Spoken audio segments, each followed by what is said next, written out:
اعوذ باللہ من الشیطان الرجیم بسم اللہ الرحمن الرحیم افمن یعلم انما انزل الیک من ربک الحق کمن هو اعمی انما یتذکر اولو الالباب الذین یوفون بعہد اللہ ولا ینقضون المیثاق والذین یصلون ما امر اللہ به ان یوصل ویخشون ربهم ویخافون سوء الحساب والذین صبروا ابتغاء وجه ربهم واقاموا الصلاة وانفقوا مما رزقناهم سرا وعلانية ويدرؤون بالحسنة السيئة أولئك لهم عقبى الدار جنات عدن يدخلونها ومن صلح من آبائهم وأزواجهم وذرياتهم والملائكة يدخلون عليهم من كل باب سلام علیکم بما صبرتم فنعم عقبى الدار والذین ينقضون عہد اللہ من بعد میثاقہ ويقطعون ما امر اللہ به ان یوصل ويفسدون في الارض اولئک لهم اللعنة ولهم سوء الدار اللہ یبسط الرزق لمن یشاء ویقدر وفرحوا بالحیاة الدنیا وما الحیاة الدنیا فی الآخرة الا متاع صدق اللہ العظیم.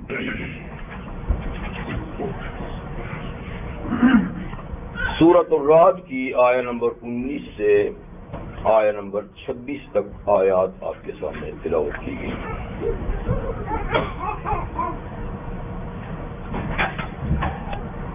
ان آیات سے پہلے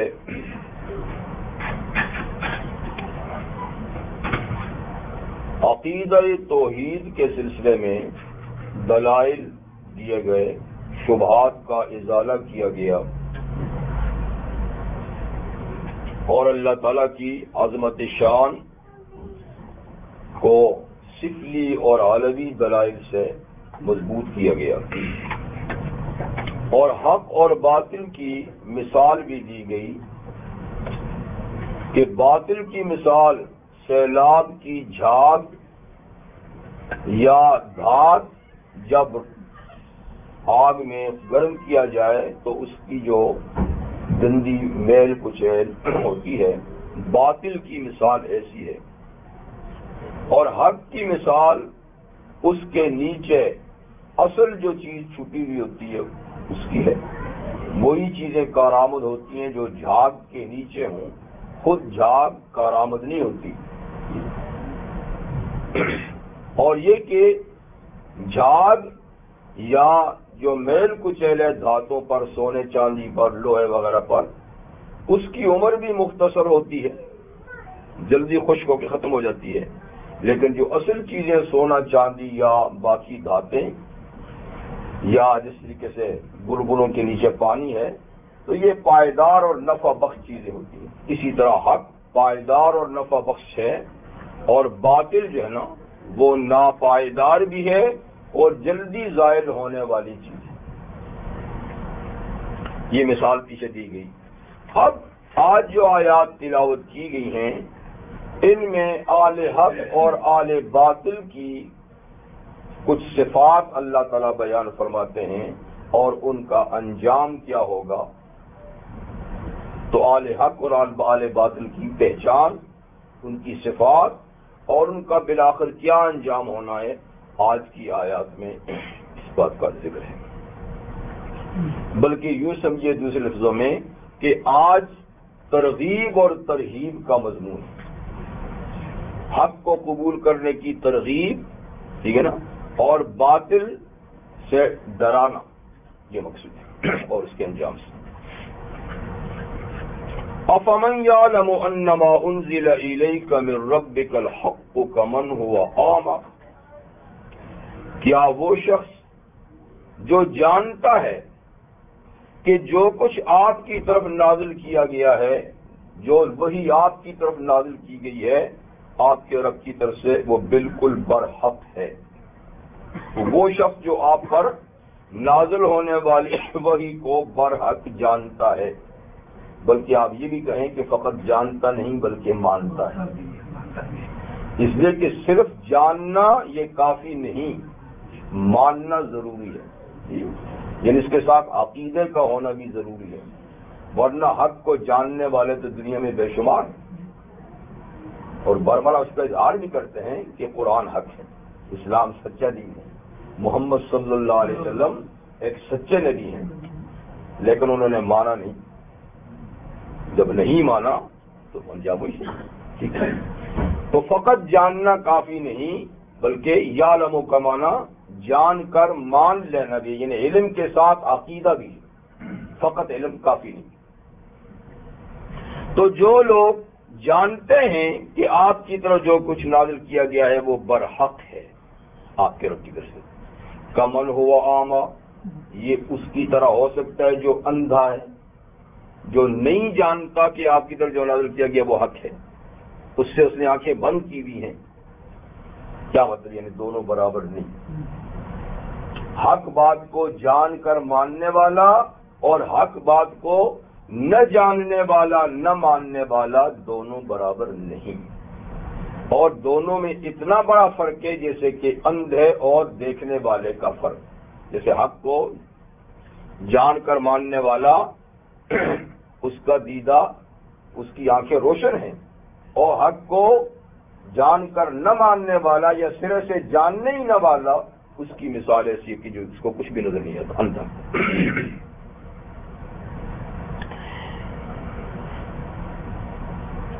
قرآن حکیم میں اللہ تعالی ارشاد فرماتے ہیں سورہ محمد صلی اللہ علیہ وسلم میں، فَاعْلَمْ أَنَّهُ لَا إِلَٰهَ إِلَّا اللَّهُ فَاعْلَمْ أَنَّهُ لَا إِلَٰهَ إِلَّا اللَّهُ۔ اور اس نے خطاب بھی نبی کریم صلی اللہ علیہ وسلم کہ اے نبی آپ اس بات کو جان لیجئے کہ لا الہ الا اللہ۔ تو لا الہ الا اللہ کو جاننا ضروری ہے، اور پھر جان کے اس کو ماننا بھی ضروری ہے، یہ سب سے بنیادی بات ہے۔ اور جس نے جان بھی لیا کلمے کو اور مان بھی لیا، اس کی آنکھیں روشن ہوگی، دل کی آنکھیں روشن ہوگی، پھر آنکھیں کی بات نہیں، دل کی آنکھیں روشن ہوگی۔ اور جس نے نہ کلمے کو جانا نہ مانا، اس کی دل کی آنکھیں اندھی ہیں۔ تو جسے اندھا اور بینا برابر نہیں، مومن اور کافر برابر نہیں۔ اور اس کی اللہ تعالیٰ نے مومن اور کافر کی اور بھی کئی مثالیں دی ہیں، جیسے سورہ فاطر میں ہے کہ جیسے رات اور دن برابر نہیں، سایہ اور دھوپ برابر نہیں، زندہ اور مردہ برابر نہیں، ٹھیک ہے نا، اندھیرے اور روشنیاں برابر نہیں، ایسے ہی مومن اور کافر برابر نہیں۔ انما یتذکر اولو الالباب، بات یہی ہے دوسری نہیں کہ نصیحت حاصل کرتے ہیں ایسی باتوں سے عقل والے۔ انما کا کلمہ ہوتا ہے نا حصر کے لیے، یعنی بات یہی ہے دوسری بات نہیں۔ اور وہ کیا؟ یتذکر اولو الالباب، ایسی بات سے عقل والے جو ہے نا وہ نصیحت حاصل کرتے ہیں، فائدہ اٹھاتے ہیں۔ لیکن آپ کہیں گے کہ عقل والے تو مانتے ہی نہیں۔ دنیا جن کو عقل والی کہتی ہے اور جن کی عقلوں کے چرچے ہیں، اور جو ماننے والوں کو اپنے خیال میں بدھو سمجھتے ہیں، لیکن وہ اصل میں خود بدھو ہیں، لیکن وہ بہرحال حق کو ماننے والوں کو سادے سمجھتے ہیں، دوسرے لفظوں میں احمق سمجھتے ہیں، نالائق سمجھتے ہیں، بے وقوف سمجھتے ہیں، بے عقل سمجھتے ہیں۔ تو بھائی آپ کتنا بڑا فتویٰ لگا رہے ہیں کہ اس بات کو عقل والے سمجھتے ہیں، صرف عقل والے سمجھتے ہیں۔ تو قرآن کو فتویٰ لگا رہے ہیں، قرآن کا فتویٰ ہے ہی برحق ہے کہ عقل والے ہیں ہی وہ جو حق کی پہچان رکھتے ہیں اور حق کو قبول کرتے ہیں، اور جو حق کی پہچان نہیں رکھتے اور قبول نہیں کرتے یا پہچان رکھتے ہیں اور قبول نہیں کرتے، یا دونوں باتیں نہیں، تو قرآن کی نظر میں وہ عقل والے نہیں. لا یعقلون، وہ عقل والے نہیں. تو اب مقابلہ ہے دنیا والوں کے ساتھ، یا آپ ان کو کیسے بے عقل کہتے ہیں؟ تو دراصل بات یہ ہے کہ عقل کی دو قسمیں ہیں. امام شاہ ولی اللہ رحمۃ اللہ نے فرمایا کہ عقل کی دو قسمیں ہیں. ایک ہے عقل معاش اور ایک ہے عقل معاد. عقل معاش وہ ہے جو صرف اسی زندگی کو سوچتی ہے اور اسی کے نفع نقصان اور اسی کے فائدے سوچتی ہے اور بہتر سے بہتر اس کو بنانے کی کوشش کرتی ہے. اس کا نام ہے عقل معاش. اس میں بے شک اہل دنیا عقل مند ہے، ہم ان کو بے وقوف نہیں کہتے، عقل مند ہیں. انجینئر ہیں، ڈاکٹر ہیں، پروفیسر ہیں، ٹھیک ہے نا، سائنسدان ہیں، سیاستدان ہیں، ٹھیک ہے نا.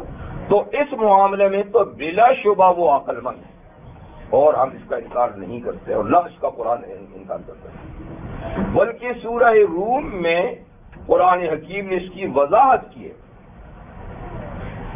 یعلمون ظاہرا من الحیات الدنیا، کہ یہ لوگ جو حق کے منکر ہیں یہ اس دنیا کی ظاہری کچھ باتیں جانتے ہیں. اس دنیا وہ بھی کچھ، پوری نہیں. من الحیا، من یہ من بعض کے لیے. تو اس دنیا کا بھی سارا علم بیچاروں کے پاس نہیں ہے، لیکن بہرحال جتنا ہے وہ ہے. تو اس دنیا کی ظاہری چیزوں کا علم وہ جانتے ہیں. وَهُمْ عَنِ الْآخِرَةِ هُمْ غَافِلُونَ، لیکن آخرت کے علم سے بالکل کورے ہیں، بالکل بے خبر ہیں، بالکل ان پڑھ ہیں، بالکل جاہل ہیں، بالکل بے عقل ہیں. ٹھیک ہے. تو عقل معاش کا انکار نہیں، عقل معاش میں ماشاءاللہ بڑا تیز ہے. لیکن دوسری کہتے ہیں عقل معاد، آخرت کو سوچنے والی، انجام کو سوچنے والی، اس کے بعد کی زندگی کو سوچنے والی، اس کے بنانے کی فکر کرنے والی جو عقل ہے اس کا نام ہے عقل معاد. اس سلسلے میں وہ بالکل کھوڑے ہیں، بے عقل ہیں، احمق ہیں، نادان ہیں، کچھ فرق نہیں، سوچتے ہی نہیں ہیں. اور ان کا نظریہ بس یہ ہے کہ مر گئے تو مٹ گئے. یعنی سرسری نظریہ تو رکھتے ہیں جو مسلمان ہیں، جو بے عقل مسلمان ہیں سرسری. یہاں جی بس عقیدہ ہے کہ مرنے کے بعد پھر زندہ ہوں گے اور حساب کتاب ہوگا، جنت دوزخ ہوگی. لیکن یہ ایک سرسری سا نظریہ ہے. اگر واقعی اس پہ ان کا اعتماد اور یقین کامل ہوتا تو پھر اس زندگی کو بنانے کے لیے بھی تو کچھ کرتے نا. اور صرف اس عقیدے کا اظہار کر کے ساری دوڑ دھوپ اسی زندگی کے لیے خرچ کرنا اور اس کے لیے کچھ نہ کرنا، یہ خود عقیدے کے کمزور ہونے کی نشانی ہے. کہ یہ بیچارہ بس صرف یہ کہہ نہیں سکتے کہ کچھ نہیں ہے، ورنہ اصل میں معاملہ ڈھیلا ہے. کیونکہ جس چیز کے بارے میں یقین ہوتا ہے نا اس میں نفع ہے تو اس کے حصول کے لیے دن رات کوشش کی جاتی ہے، اور جس کے بارے میں یقین ہوتا ہے کہ اس میں نقصان ہے دن رات اس سے بچنے کی کوشش کی جاتی ہے. بعض دنیا میں دیکھیے ایسا ہوتا ہے، جو نفع بخش چیزیں ہیں ان کے حصول کے لیے دن رات ایک کر رہے ہیں، اور جو نقصان دینے والی ہیں اس سے بچاؤ کے لیے کتنی تدبیریں کی جا رہی ہیں، اس سے کہ یقین ہے. لیکن آخرت کے نفع نقصان کا چونکہ اس درجے کا یقین نہیں ہے، اس لیے سرسری بات تو کہہ دیتے ہیں، لیکن اس کے فائدے کو حاصل کرنے کے لیے اور نقصان سے بچنے کے لیے وہ دو کوشش نہیں کی جا رہی جو کرنی چاہیے تھی. تو لہذا اللہ تعالیٰ فرماتے ہیں کہ حق کی پہچان رکھنے والے اور قبول کرنے والے صرف عقل مند ہیں اور وہ مومن ہیں. تو اس لحاظ سے مومن ہی عقل مند ہیں، بعقل معاد نہ بمعاش. جی اب عقل مند لوگوں کی پہچان کرائی جا رہی ہے، ان کی صفات بیان کرتے ہیں اللہ تعالیٰ، ان کے اعمال ہمیں بتاتے ہیں کہ یہ ہیں عقل مند لوگ، کہنے سے نہیں، کہنے سے تو ہر آدمی کہتے کہ یہ عقل مند ہے، لیکن جس میں یہ صفات نہیں جو قرآن نے بیان کیے نا، یہاں یہ 7 صفات، یعنی یہ 7 صفات، جس میں یہ 7 صفات نہیں، قرآن کی نظر میں وہ عقل مند بھی نہیں، اور جس میں یہ 7 صفات ہیں، دنیا کچھ بھی کہے وہ بڑا ہی عقل مند آدمی ہے اور بڑا ہی سمجھدار آدمی۔ لیجیے ان صفات کا ذکر۔ اولو الالباب کون ہیں عقل مند؟ الذین یوفون بعہد اللہ، پہلی صفت ان کی یہ ہے کہ وہ اللہ کا عہد و پیمان پورا کرتے ہیں، اللہ سے کیا ہوا وعدہ پورا کرتے ہیں۔ اللہ سے وعدہ کیا ہے؟ جو ہم روزانہ ہی کرتے ہیں، لا الہ الا اللہ محمد الرسول اللہ، کہنے کو تو یہ کلمہ ہے، اس کا نام کلمہ توحید یا کلمہ طیبہ ہے کہنے کو، لیکن دراصل یہ ایگریمنٹ کرتے ہیں روزانہ اللہ سے، جتنی دفعہ کلمہ پڑھتے ہیں اتنا ہی ایگریمنٹ کرتے ہیں، اور اسلام میں داخل ہوتا ہی اسی ایگریمنٹ سے آدمی، اس کو سب سے پہلے یہ زبان سے اقرار اور دل سے اس کے معنی پر تصدیق جو ہے وہ ضروری ہے، ورنہ وہ مومن نہیں ہوتا، اور پھر اس کے بعد کیونکہ یہ افضل الکلمہ ہے، افضل الذکر ہے، تو یہ ذکر کے طور بھی پڑھتے رہتے ہیں، لا الہ الا اللہ، لا الہ الا اللہ محمد رسول اللہ، ٹھیک ہے نا؟ تو یہ اصل میں کیا ہے؟ اللہ سے عہد ہے۔ یہ نہیں کہیں کہ یہ ذکر ہے صرف ثواب کمانے کے لیے ہم پڑھتے ہیں، بلکہ اس کے ساتھ ہم اس عہد کو تازہ کرتے ہیں جو اس کے ذریعے سے اللہ تعالیٰ کے ساتھ ہم عہد کرتے ہیں۔ وہ کیا ہے؟ لا الہ الا اللہ، اس میں ہم اللہ کی توحید کا، یکتائی کا، بڑائی کا، عظمت کا، بے مثل بے مثال ہونے کا اور جملہ صفات کاملہ کے ساتھ متصف ہونے کا اعلان کرتے ہیں۔ لا الہ الا اللہ، عبادت کے لائق کوئی نہیں اللہ کے سوا، حاجتیں پورا کرنے والا کوئی نہیں اللہ کے سوا، نفع نقصان کا مالک کوئی نہیں اللہ کے سوا، عزت اور ذلت دینے والا کوئی نہیں اللہ کے سوا، موت و حیات کا مالک کوئی نہیں اللہ کے سوا۔ اب اس کو لا الہ پر یہ ساری باتیں منطبق ہو جاتی ہیں، یہ نہیں کہ لا الہ صرف سجدہ کے لائق وہی ہے، نماز اس کے لیے ہے، باقی حاجتیں ہم ادھر سے پوری کر لیں گے، نہیں، پھر تو کلمہ نہ ہوا۔ کلمے کا تو مطلب یہ ہے کہ جملہ صفات کے ساتھ اللہ کی ذات کو مانے، جی تمام صفات رذیلہ سے اس کی ذات کو پاک بتانا، صفات کاملہ کے ساتھ اس کی ذات کو متصف ماننا، لا الہ الا اللہ، تو اللہ کی توحید کا اقرار کرتے ہیں، اور محمد الرسول اللہ جو کلمے کا دوسرا جز ہے، اس میں اس بات کی ایگریمنٹ ہے کہ جو دین و شریعت اور فلاح، دنیا اور آخرت کی فلاح کا نظام محمد صلی اللہ علیہ وسلم لے کر آئے ہیں، وہ انتہائی کامل نظام ہے، وہ چاہے عبادات کا نظام ہے تو کامل ہے، معاملات کا ہے تو کامل ہے، اخلاقیات کا ہے تو کامل ہے، معاشیات کا ہے تو کامل ہے، معاشرت کا ہے تو کامل ہے۔ تو دین و شریعت جو نبی کریم صلی اللہ علیہ وسلم لے کر آئے ہیں وہی کامل اور فلاح کا رستہ ہے، یہ ہے میثاق۔ الذین، اب یہ میثاق کرنے کے بعد اس کو پورا کرتے ہیں، صرف میثاق کے کلمے ہی نہیں پڑھتے، میثاق کے کلمے نہیں پڑھتے، اس کو پورا بھی کرتے ہیں۔ یوفون بعہد اللہ، اللہ سے جو عہد کرتے ہیں نا کلمے شہادت یا کلمہ طیبہ سے، اس کو پورا کرتے ہیں۔ ولا ينقضون المیثاق، اور اللہ سے کیے ہوئے میثاق کو توڑتے نہیں، اسی کی تاکید ہوگی، میثاق کو پورا کرتے ہیں، میثاق کو توڑتے نہیں۔ لیکن آپ اس کو دو معنوں میں بھی لے سکتے ہیں، کہ عہد کو پورا کرتے ہیں جو اللہ سے ایگریمنٹ کرتے ہیں، میثاق کو توڑتے نہیں جو میثاق ازل میں کر کے آئے ہیں، اگر میثاق سے وہ خاص میثاق مراد نہیں، جو ازل میں اللہ تعالیٰ نے بنی نوع انسان سے لیا، اقرار لیا تمام کی ارواح سے، الست بربکم قالوا بلی، ٹھیک ہے نا، تو اس کو وہ پورا کرتے ہیں، اور اب دنیا میں آنے کے بعد کسی اور کو رب نہیں مانتے، اسی کو رب مانتے ہیں۔ لیکن سوال یہ پیدا ہوتا ہے کہ میثاق یاد کس کو ہے؟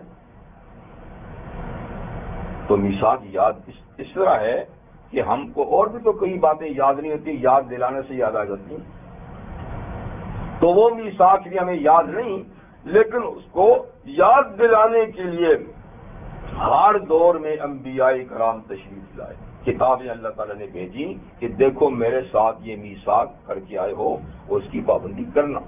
ہر نبی نے اپنے اپنے دور میں وہ میثاق یاد دلایا، اور قرآن مجید میں سورہ اعراف میں موجود ہے، نبی کی قسم کی دیگر تعلیمات میں بھی میثاق موجود ہے۔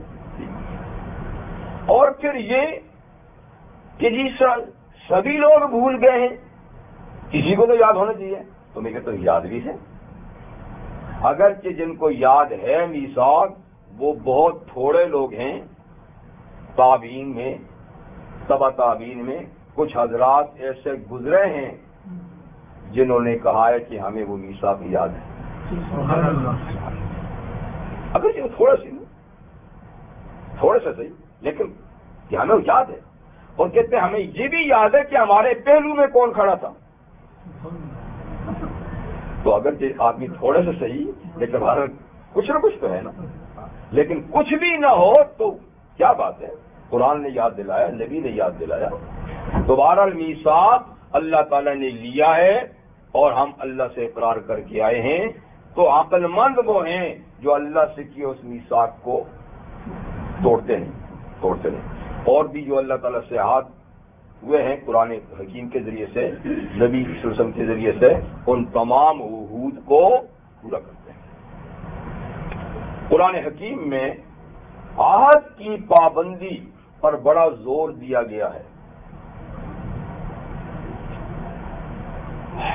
سورہ مائدہ کا آغاز ہی اسی آیت سے ہوتا ہے، یا ایھا الذین آمنوا اوفوا بالعقود، اے ایمان والو عقود پورا کرو۔ عقود سے مراد وہی عہود، عہد و پیمان جو تم نے اللہ سے کیے ہیں ان کو بھی پورا کرو، اور وہ عہد و پیمان جو تم آپس میں کرتے ہو، کیونکہ مطلق ہے نا، وہ بھی اللہ ہی سے عہد ہے جو بندوں سے آدمی عہد کرتا ہے، بشرطے کہ وہ عہد کسی گناہ کا نہ ہو۔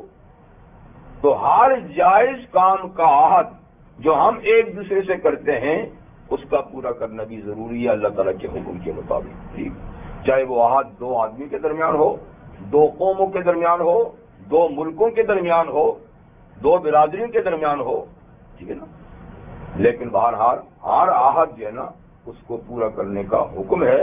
وَأَوْفُوا بِالْعَهْدِ إِنَّ الْعَهْدَ كَانَ مَسْئُولًا، اور فرمایا کہ عہد پورا کرو اور قیامت کے دن عہد کے بارے میں تم سے پوچھا جائے گا۔ تو پہلی صفت عقل والوں کی کیا ہوئی کہ عہد پورا کرتے ہیں اور میثاق کو توڑتے نہیں، اور اب عہد کھلونا ہے۔ جب تک اسلام دنیا میں غالب رہا، اور اسلام کے غالب کا مطلب مسلمان غالب رہے، مسلمان رہے، تو عہد کی پابندی ہوتی رہی، اور کبھی عہد توڑنے کا سوچا نہیں، غلطی سے ہوا تو یاد دلانے پر فوراً، اس کی کئی مثالیں میں آپ کو بتا چکا ہوں، حضرت امیر معاویہ کی فوج کا قصہ، اور حضرت عمر کے زمانے میں فلسطینیوں کے ساتھ جو ایگریمنٹ ہوا تھا اس کا، اور کئی، اور نبی نے جو خیبر میں چروائے کے آنے کا، یہ سارے قصے اسی کو بتائے تھے کہ عہد پورا کرنا کتنا ضروری ہے، ٹھیک۔ اور اب جو ہے تو شہروں کو تو اس کی پرواہ نہیں ہے، لیکن ہمارے اندر کتنے عہد کی پاسداری کی جاتی ہے، کتنے وعدے ہم کر کے توڑتے ہیں، جی خاص کر الیکشن کے موسم میں کتنے عہد ہوتے ہیں قوم کے ساتھ، یہ کر دوں گا، وہ کر دوں گا، یہ کر دوں گا، وہ کر دوں گا، پھر پکڑائی نہیں، کون کر سکتا ہے؟ کشمیری بیچاروں کے ساتھ عہد ہوا تھا آزادی کا، کیا ہو رہا ہے؟ فلسطینیوں کے ساتھ مسئلے حل ہونے کے لیے وعدے کیا جا رہا ہے، یہ ہوگا، کیا ہو گیا؟ یعنی پوری اقوام عالم میں عہد بنانا اور توڑنا یہ بائیں ہاتھ کا کھیل ہے۔ چلیے ایک بات ہوئی، دوسری والذین یصلون ما امر اللہ بہ، اور عقل والے وہ لوگ ہیں یصلون ما امر اللہ بہ، جو ملاتے ہیں ان چیزوں کو جن کے ملانے کا اللہ نے حکم دیا ہے۔ یصلون ما امر اللہ بہ ان یوصل، جو ملائے رکھتے ہیں ان چیزوں کو جن کو ملانے کا اللہ نے حکم دیا ہے، یہ ان کی دوسری پہچان ہے یا ان کی یہ دوسری صفت ہے۔ تو اللہ تعالیٰ نے کن چیزوں کے ملانے کا حکم دیا ہے، یہ آپ خود قرآن مجید میں غور کریں کہ کئی چیزیں ہیں نا جن کو اللہ تعالیٰ نے ملانے کا حکم دیا ہے، جوڑنے کا حکم دیا ہے، یا جوڑ کے اللہ نے کو بیان کیا ہے۔ فرض کریں کہ قرآن مجید میں کتنی ہی مرتبہ اللہ نے فرمایا ہے ان الذین آمنوا وعملوا الصالحات، جو لوگ ایمان لائے اور نیک عمل کیے، تو ایمان کے ساتھ نیک عمل کو اللہ نے ملایا ہے۔ اب ایک مومن کہتا میں ایماندار ہوں لیکن وہ نیکیاں نہیں کرتا، تو جس چیز کو اللہ نے ملایا ہے اس کو نہیں ملا رہا نا، ٹھیک ہے؟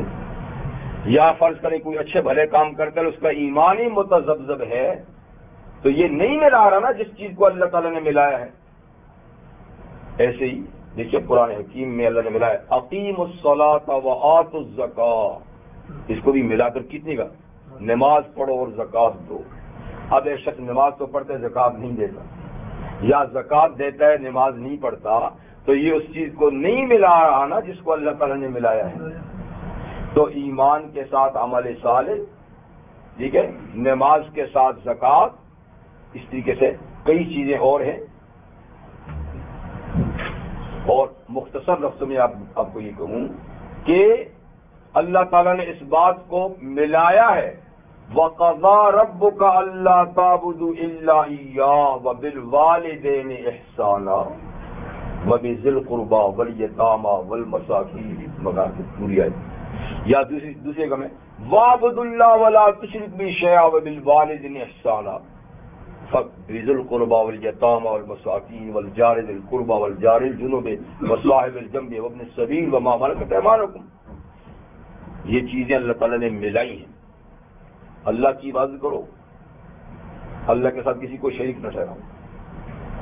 اب ایک اللہ کی عبادت بھی کرتا ہے، شریک بھی ٹھہراتا ہے، تو جسے اللہ نے ملایا تھا اسے نہیں ملایا۔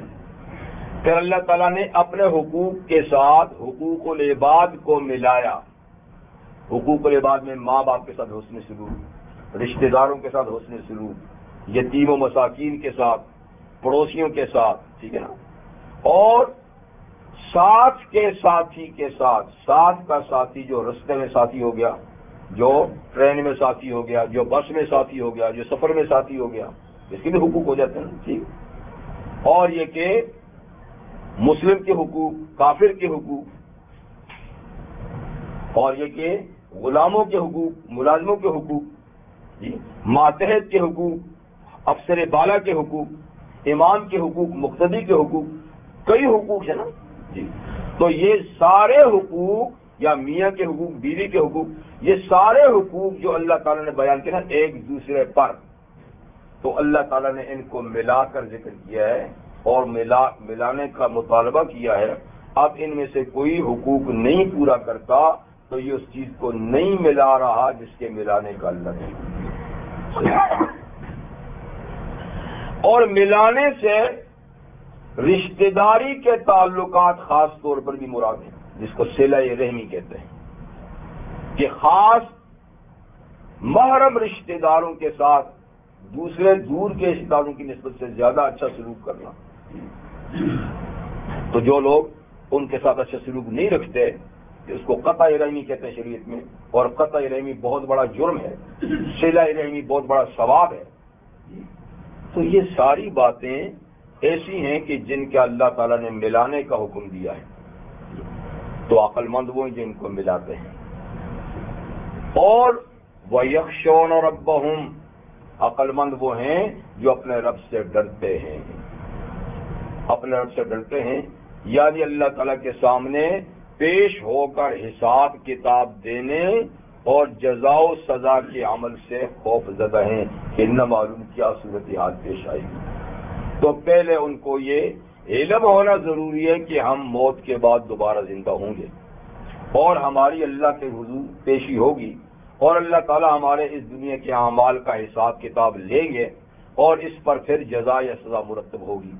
ان ساری چیزوں کا علم ہونے کے بعد محاسبہ اعمال کے بارے میں دل میں ڈر اور خوف رکھنا, اس بات کا خوف نہیں کہ معاذ اللہ کوئی زیادتی کریں گے, نہ کبھی نہیں, ٹھیک ہے, لیکن اپنے ہی کیے ہوئے کرتوتوں کے بارے میں کہ کہیں اس کا منفی اثر نہ نکلے, تو اپنے رب سے ڈرتے ہیں. وَيَخَافُونَ سُوءَ الْحِسَابِ, اور برے حساب سے ڈرتے ہیں.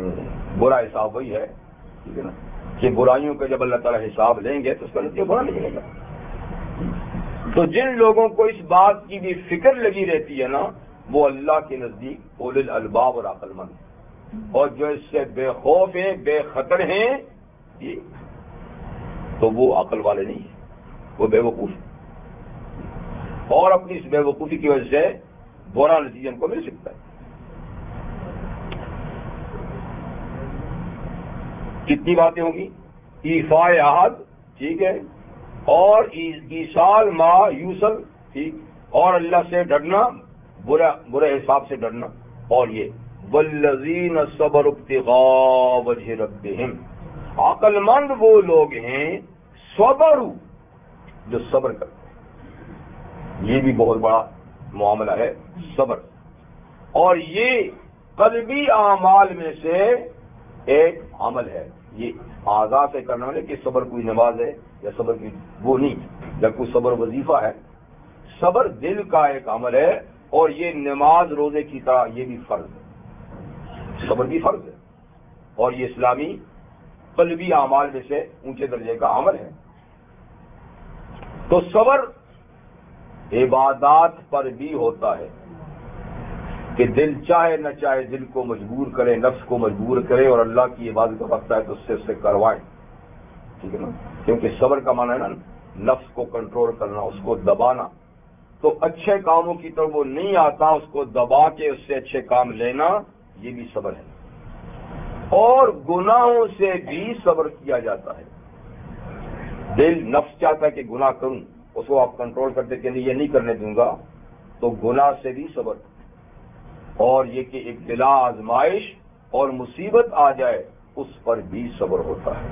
تو صبر تین چیزوں کا نام ہے: عبادات کے کرنے پہ صبر, گناہوں سے بچنے پہ صبر, مصائب پر صبر, مصیبت پر صبر. تو جو لوگ صبر کرتے ہیں, پہلے کوشش کر کے پھر صبر کسی کام پر, جی کوئی کام کرنا ہے تو صبر کے ساتھ ہی تو وہ کام کیا جائے گا نا. صبر ہی کریں گے تو وہ کام ہوگا نا, اگر صبر نہیں کریں گے تو وہ کام کیسے ہوگا نا. کوشش تو کرنا پڑے گا, تو کوشش صبر سے نا, کوشش صبر سے تو بار صبر کرتے, ٹھیک ہے. اور صبر خود ایک اونچے درجے کا عمل ہے. اللہ تعالیٰ فرماتے ہیں انما یوفی الصابرون اجرہم بغیر حساب, صبر کرنے والوں کو بغیر حساب کے ثواب دیا جائے گا, کہ بغیر گنتی کے. اور قرآن حکیم میں کوئی 90 مقام پر صبر کی تلقین ہے, 90 مقام پر, تھوڑا بھی نہیں. تو بہت بڑا اونچا عمل ہے صبر. تو عقل مند وہ ہیں جو صبر کرتے ہیں, دل چاہے نہ چاہے اس کو عبادت کے لیے مجبور کرتے ہیں, دل اچھلتا کودتا اور گناہ کے لیے اس کو کنٹرول رکھتے ہیں. مصیبت آ جائے تو انا للہ و انا الیہ راجعون پڑھتے ہیں اور حد سے شریعت کی مقررہ حد سے آگے نہیں بڑھتے. اس کا نام ہے صبر.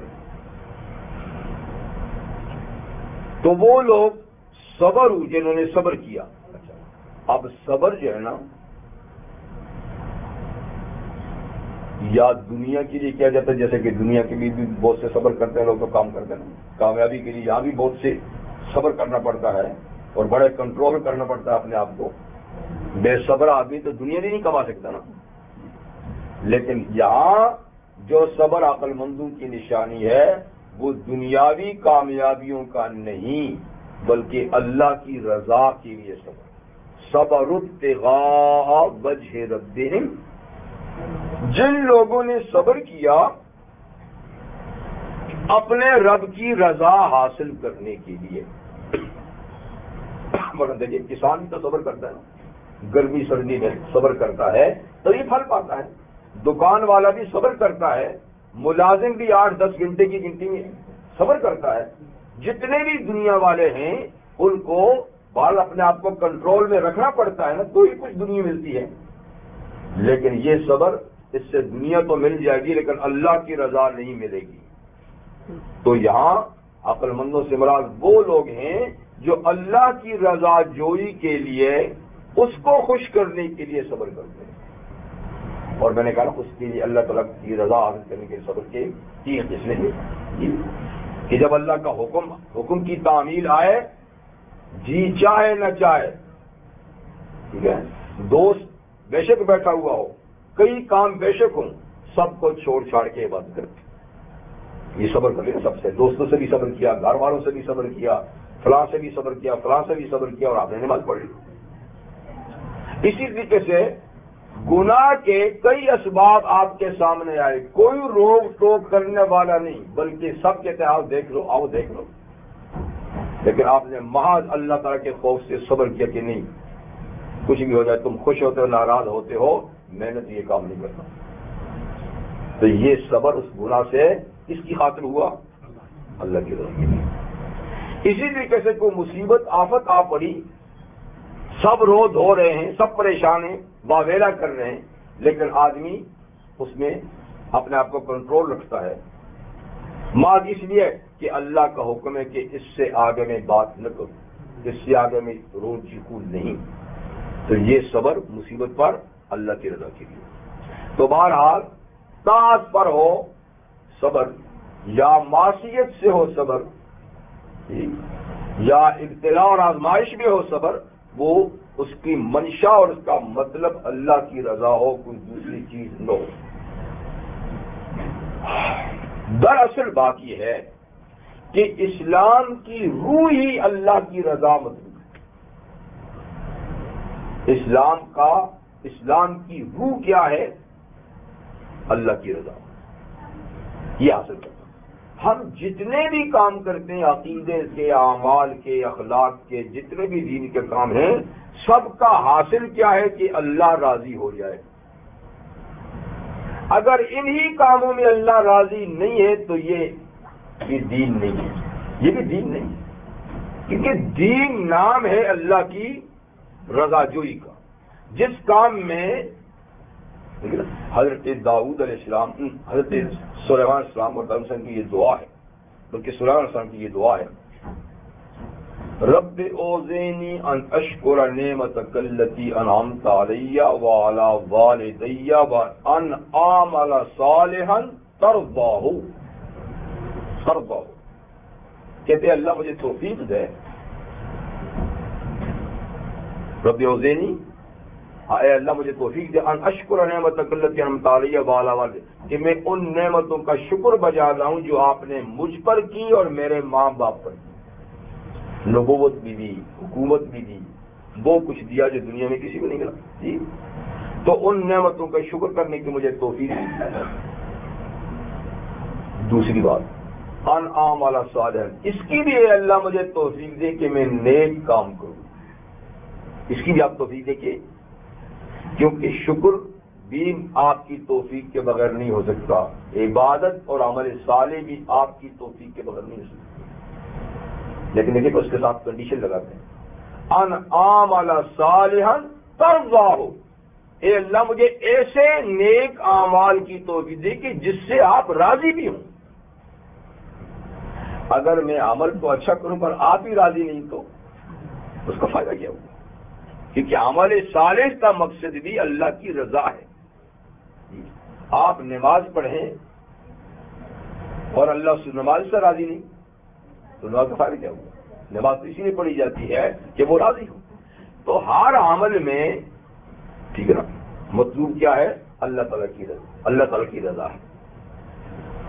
تو یہ ہے عقل مندوں کا کام کہ وہ اپنے تمام اعمال میں صبر کریں، اچھے کاموں کے کرنے پہ، برے کاموں کے رکنے پہ، اور مسائل پر، اور اس میں ان کے پیش نظر کیا ہو؟ اللہ تعالیٰ کی رضا، کیونکہ اللہ تعالیٰ کی رضا ہی میں نے کہا نا یہ سب سے بڑی چیز ہے۔ اور قرآن حکیم میں ارشاد ہے وَرِضْوَانٌ مِّنَ اللَّهِ أَكْبَرُ، وَرِضْوَانٌ مِّنَ اللَّهِ، اللہ کی طرف سے رضا سب سے بڑی بات ہے۔ اور جیسے حدیث میں بھی ہے کہ جب تمام اہل جنت جنت میں چلے جائیں گے تو اللہ تعالیٰ سے پوچھیں گے ٹھیک ہے نا کہ تمہیں کچھ چاہیے، مزید چاہیے؟ کہیں گے یا اللہ ایسی کوئی چیز نہیں جو کمی ہے، ہمیں مزید چاہیے، بلکہ ہماری تو توقعات سے بھی بہت کچھ ملا ہے۔ تو اللہ تعالیٰ فرمائیں گے کہ اچھا میں ایک ایسی چیز دیتا ہوں جو پہلے نہیں دی، اور وہ یہ کہ اب میں تم سے راضی ہوں، کبھی ناراض نہیں ہوں گا۔ کہ یہ تم نے اس کی طرف سے تمہارا دھیان نہیں ہے، اصل چیز تو یہ ہے۔ ہاں ورنہ ساری جنت اور نعمتیں مل جائیں پر میں ناراض ہوں تو اس میں لطف ہی نہیں آئے گا۔ اگر کسی کو عقل ہو تو مالک ناراض ہو، بہت کچھ بھی نواز دے تو ایک عقل مند جو ہے نا وہ خوش نہیں ہو سکتا، لیکن مالک راضی اور تھوڑی سی چیز بھی دے دینا تو ایک عقل مند کہتا ہے کہ یہ بس ٹھیک ہے۔ اس لیے مالک کی رضامندی نا یہ سب سے بڑی چیز ہے۔ تو اللہ تعالیٰ فرمائیں کہ میں تم سے راضی ہوں اور اب کبھی ناراض نہیں ہوں گا۔ تو اب آل جنت کیا نکلیں، باقی چیز تو اب ملی، ورضوان من اللہ اکبر، اللہ کی طرف سے رضا خوشنودی بڑی ہے۔ اس لیے اللہ تعالیٰ سے ان کی رضا اور خوشنودی کی دعا کرنی چاہیے، اور یہ نبی کے سے منقول دعاؤں میں ایک دعا بھی ہے۔ اور ہمارے بزرگان دین میں حاجی امداد اللہ مہاجر مکی رحمۃ اللہ علیہ فرمایا کرتے تھے کہ لوگ تو لمبی چوڑی دعائیں مانگتے ہیں اور میں چھوٹی سی دعا مانگتا ہوں، اور وہ یہ اللہم انی اسألک رضاک والجنہ واعوذ بک من النار من سخطک والنار۔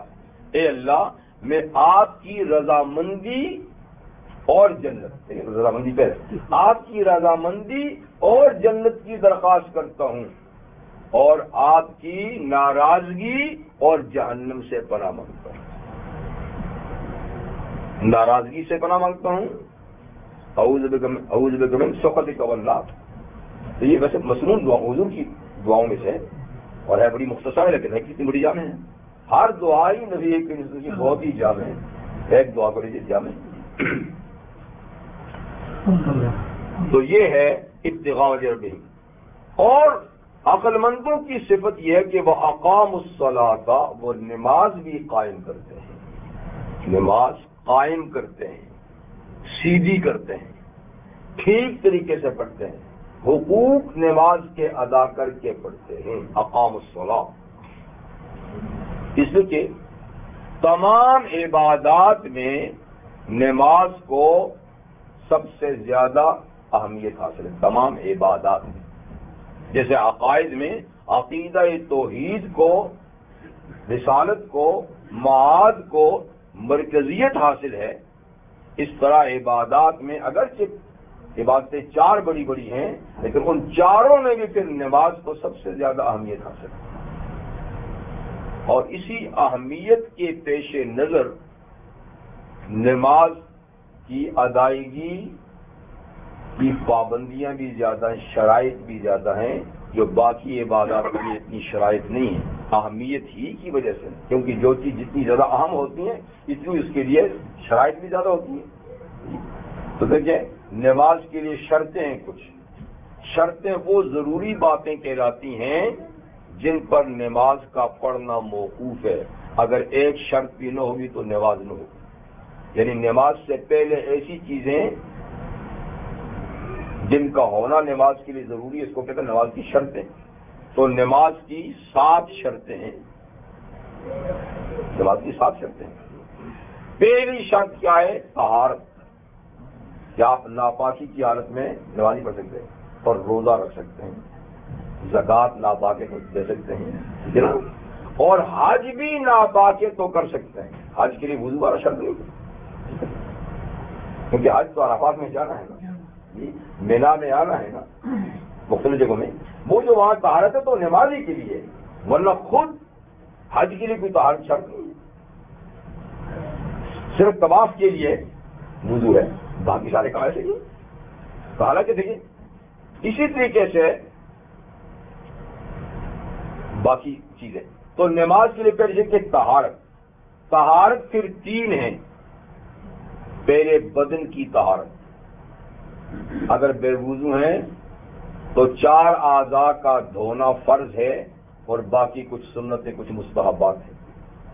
ٹھیک ہے, چہرے کا دھونا فرض ہے, اس ہاتھ کا کونی سمیت اس کا کونی سمیت دھونا فرض ہے, سر کا مسا فرض ہے اور دونوں پاؤں کا دھونا فرض ہے. ٹھیک, اور باقی چیزیں کلی کرنا, ناک میں پانی ڈالنا, کان کا مسا کرنا, انگلیوں کا خلال وغیرہ, یہ ساری چیزیں سنت ہیں. اور اگر غسل کی حاجت ہے, غسل واجب ہے, تو جب تک پورے بدن کو نہیں دھو لیں تو نماز نہیں پڑھ سکتے. ٹھیک ہے, اگر پانی نہیں یا ہے اور آپ استعمال نہیں کر سکتے تو اس کا متبادل تیمم ہے کہ پاک مٹی پر 2 دفعہ ہاتھ نیت کر کے 2 دفعہ ہاتھ ماریں, اور پہلی مرتبہ کے ہاتھ مارنے سے دونوں ہاتھوں کو چہرے کے اس پورے حصے پہ پھیریں جس کا دھونا فرض ہے, جتنے میں, اور دوسری دفعہ 2 ہاتھ زمین پہ مار کے پھر اس طریقے سے انگلیاں ملائیں اور بائیں کو یہاں رکھ کے اس طرح لے کر یہاں کونی کے پیچھے سے پھیر کے یہاں سے نکال دیں, اور پھر اس کو یہاں سے یہاں کر کے یہاں سے نکال دیں, پھر انگلیوں کا خلاف. یہ تیمم ہے. وضو کے لیے بھی یہی ہے, غسل کے لیے بھی یہی ہے, صرف نیت کرنی ہے. تو اگر پانی کی طہارت پانی نہیں یا بیماری یا کسی وجہ سے اس کو استعمال نہیں کر سکتے تو پھر تیمم ہے. ٹھیک ہے, اس کے بغیر نماز. تو بدن کی طہارت ہے.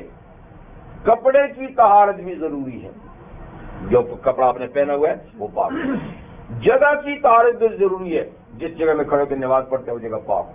کم سے کم جہاں 2 پاؤں رکھیں, جہاں 2 گھٹنے رکھیں, 2 ہاتھ اور پیشانی رکھیں, کم سے کم اتنی جگہ کا پاک ہونا ضروری ہے, اگر ادھر ادھر پڑی ہو تو طہارت بدن کی, طہارت کپڑے کی, طہارت جگہ کی. ٹھیک ہے, اور ستر عورت یہ بھی ضروری ہے.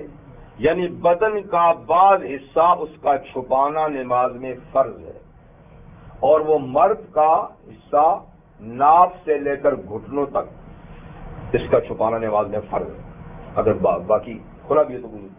اور عورت کا سوائے چہرے, سوائے 2 ہاتھوں 2 پاؤں کے پورے جسم کا نماز میں کور ہونا شرط ہے. اس کو کہتے ہیں ستر عورت. ٹھیک ہے نا. وقت کا ہونا بھی ضروری ہے, یہ نہیں کہ ٹائم نہیں اور آپ نے نماز پڑھ لی. ایسے ہی قبلے کی طرف منہ کرنا بھی شرط ہے. آپ کو پتہ ہے قبلہ ادھر ہے یا کوئی بتانے والا ہے اور پھر آپ دوسری طرف نماز پڑھتے تو نماز نہیں ہوگی. ہاں کسی ایسی جگہ میں ہے نہ آپ کو قبلے کا پتہ ہے نہ کوئی بتانے والا ہے, تب آپ سوچو بچار کے ساتھ کسی جانب کو قبلہ ٹھہرائیں اور پھر اس کی طرف نماز پڑھیں, اور بغیر سوچے بچار کے اگر کھڑا ہو کر پڑھ لی وہ بھی نہیں ہوگی, اور یہ پتہ نہیں چلو میں ادھر پڑھتا ہوں, یہ نہیں. اپنا ذہن لڑائیں کہ قبلہ کس طرف ہو سکتا ہے. ٹھیک ہے نا. اور جب آپ کا ذہن کسی ایک طرف مطمئن ہو جائے تو اس طرف نماز پڑھ لیں, آپ کی نماز ہو جائے, وہ آپ کا قبلہ ہے. تو وقت, ٹھیک ہے, قبلہ اور نیت. نیت کے بغیر بھی نماز نہیں, نیت بھی شرط ہے. نیت دیگر اعمال کے لیے بھی شرط ہے لیکن وہ نماز کے لیے. یہ بار کی چیزیں ہیں. پھر نماز جب شروع کرتے ہیں تو نماز کے اندر بھی کچھ فرض ہیں، کچھ سنتیں ہیں، کچھ باتیں مستحب ہیں، کچھ کام کرنے مکروہ ہیں، نہیں کرنے چاہیے. تو ان ساری چیزوں کو پہلے معلوم کرنا ضروری ہے اقامت صلاۃ کے لیے، کہ نماز کے مسائل معلوم ہیں، تبھی تو نماز صحیح ہو سکتی ہے نا، کہ کتنی چیزیں کس طریقے سے کتنی ضروری ہیں، اور کن کاموں کے ہونے نہ ہونے سے نماز ٹوٹی جائے گی، اور کن کاموں کے عدل بدل سے سجدہ سہو سے نماز ٹھیک ہو جائے گی، اور کن کاموں کے ہونے نہ ہونے سے کوئی فرق نہیں پڑتا، یعنی نماز ہو جائے گی یا اس میں ثواب کم ہو جائے گا. یہ سارے مسائل جاننے بھی ضروری ہیں، تب نماز قائم ہوگی. دوسری بات یہ ہے نماز قائم کرنے کے لیے کہ جو کچھ نماز میں پڑھا جاتا ہے نا، کم سے کم اس کا تلفظ سیکھیں کہ وہ الفاظ صحیح ادا کریں. اور نماز میں جو چیزیں باقاعدہ پڑھی جاتی ہیں، آپ کو پتہ ہے کہ سورۃ الفاتحہ جی، اس کے ساتھ 2-4 صورتیں کسی کو اور یاد ہو جائیں یا کچھ آیتیں جی، کچھ ثنا ہے، تعوذ ہے، تسمیہ ہے، کچھ تسبیحات ہیں، پھر کچھ تشہد ہے. یہی تو چیزیں نا، کوئی بہت لمبی چیزیں تو نہیں، کوئی بہت بڑی کتاب نہیں پڑھنی، اور ہر نماز میں یہی چیزیں دہرائی جاتی ہیں. تو یہ مختصر سا جو نماز میں پڑھا جاتا ہے، ایک تو یہ کس کے تلفظ ٹھیک ہوں، دوسرا یہ کہ کم از کم جو نماز میں پڑھتے ہیں اس کا مطلب بھی تو ہمیں آنا چاہیے نا، کہ ہم اللہ تعالیٰ کے ساتھ جو ہم کلامی کرتے تو کرتے کیا. اگر اس کا مطلب آ جائے گا تو اس سے وہ جو نماز میں خیال آتے ہیں نا، کم سے کم وہ بھی کم ہو جائیں. کم سے کم دھیان ہوگا کہ میں کیا پڑھ رہا ہوں. ابھی تو رٹا رٹائے تو ہوتے کہ الفاظ ہیں بڑھی جا رہے ہیں، کوئی پتہ نہیں. تو الفاظ صحیح ہوں، مطلب بھی آنا چاہیے، تو اس سے نماز میں بہتری بدلے. اور تیسری چیز یہ ہے کہ نماز کو اس طرح پڑھیں کہ اللہ تعالیٰ کو اس طرح، یعنی یہ تو مسلمان کا عقیدہ ہے کہ اللہ تعالیٰ حاضر و ناظر ہیں، اللہ تعالیٰ دیکھتے ہیں، اللہ سے کچھ چھپا ہوا، یہ تو عقیدہ ہے. لیکن نماز کی طرف ذرا اس عقیدے کو تازہ کرنا چاہیے کہ میں اس وقت بالکل اللہ کے قریب ہوں. اسی کے پیغمبر کریم صلی اللہ علیہ وسلم فرمایا کہ سب سے زیادہ قریب بندہ اللہ کے نماز میں ہوتا ہے. یہ اور طرح کا قرب ہے، اللہ تعالیٰ کے نزدیک ہونے کے لیے کئی صورتیں. تو اللہ کے سب سے زیادہ قریب بندہ نماز میں ہوتا ہے. پھر نماز میں بحالت سجدہ، جب یہ بات ہے تو نماز کے وقت ہمیں بالخصوص یہ سوچنا چاہیے کہ ہم مسجد میں اللہ کے حضور پیش ہونے کے لیے جا رہے ہیں. جیسے آپس میں جاتے تو آدمی تیار ہو کے جاتے ہیں، تو یہ چونکہ اللہ کا گھر ہے جی، تو اس خیال سے ہے کہ ہم اللہ تعالیٰ کے حضور جا رہے ہیں عبادت کرنے کے لیے، ملنے کے لیے. اور پھر اللہ تعالیٰ کو اس وقت بالکل حاضر و ناظر سمجھیں. اور اتنا یہ تو ممکن نہیں ہے کہ ہم اللہ کو دیکھ سکیں، نہ گھر میں، نہ مسجد، نہ کہیں، لیکن اتنا تو کر سکتے ہیں کہ اس تصور کو ذہن میں پختہ کر لیں کہ اللہ ہمیں دیکھ رہے ہیں، اور اللہ ہمیں دیکھ رہے ہیں، یقین دیکھ رہے ہیں. تو اس خیال سے کہ اللہ تعالیٰ ہمیں دیکھ رہے ہیں، تو جس طریقے سے ایک ملازم اگر یہ اس کو پتا ہو کہ سپروائزر دیکھ رہا ہے تو کس طریقے سے وہ کام کرتا ہے جی. برس مسلم کی کہتے ہیں وہ تو گیا ہوا چلا گیا، آپس میں بیٹھا ہی گھر چلا گیا ہے. تو اللہ ہمیں دیکھ رہے ہیں، تو یہ خیال کر کے، اور پھر یہ خیال کر کے کہ اگر اللہ تعالیٰ ممکن ہوتا ہم ان کو دیکھ سکتے ہوتے، اور اللہ تعالیٰ اپنے جاہ و جلال کے ساتھ ہمارے سامنے ہوتے، تو ہم کس طرح کھڑے ہوتے.